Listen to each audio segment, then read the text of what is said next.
Hello mga ka-farmers dyan, mga ka-ex kabaro. Magandang hapon sa inyo. Dito po tayo ngayon sa mga baka natin. Pakakainin po natin sila. Magandang hapon po sa aking litter channel. Yan po tropa natin. Tropa! Susubukan po natin sila pakainin ng trigo at saka ng cattle feeds para lumaki agad sila. Okay? Samahan nyo po kami. Let's go! Meron po tayong baon dito ng tubig kasi malayo po kasi kami sa bahay namin. Para po hindi naman po kami pwedeng maghingi ng tubig yan, nakakahiya po. Kaya kumuha po kami ng tubig. Dito po natin ihahalo yung ating mga trigo. Yan, susubukan po natin siyang bigyan ng masustansyang pagkain.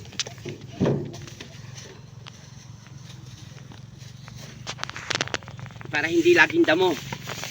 Try natin bigyan ito tapos maghapon nakasugat para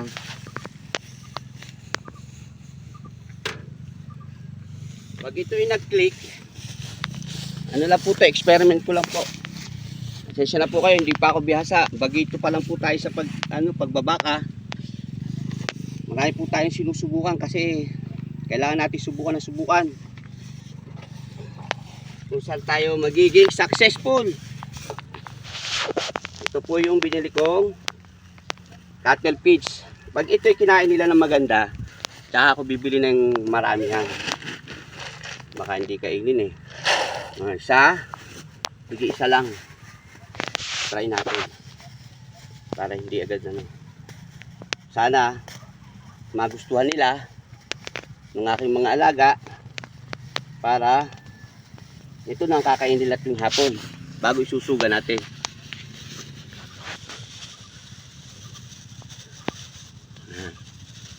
Yan po. Okay. Tato na.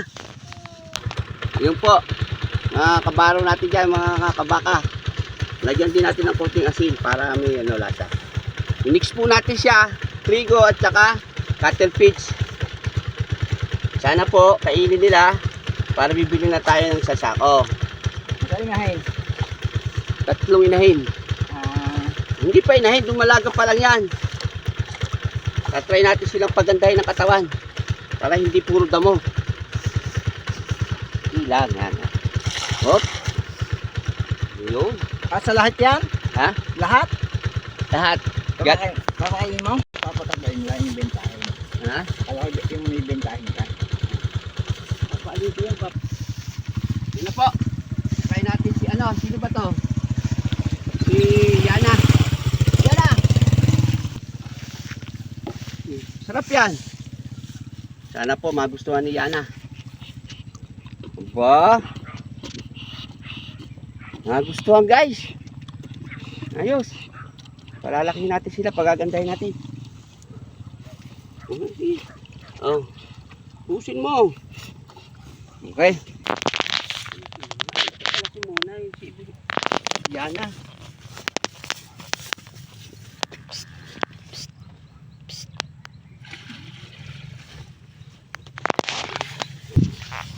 Sige, isang tabo lang po muna, baka mapwersa eh.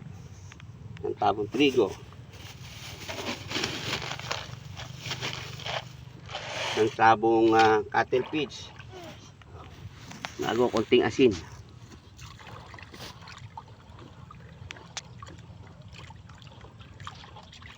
Ano po, magustuhan ni yan. Konti-konti. Yun po ang aking busong anak, si Keron. Seryoso ka dyan. At pakita ka te. Ikaw naman. Hey. Try naman. Dito. Hindi ka dito. Ay, lupot.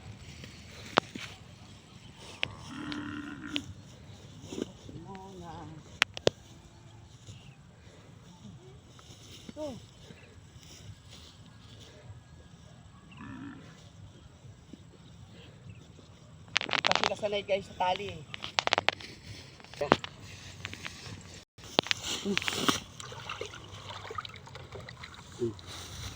Yan. Try mo. Oh. Wow, gusto rin ni Mona. Thank God, nagugustuhan ng mga alaga natin. Sarap na sarap. Higop na higop. Higop na higop nila, medyo mailap pa po sila. Kaya tatry natin laging pabaitin. Sige, sige, layo na, layo. Tara. Nagustuhan nila. Paubos natin yan.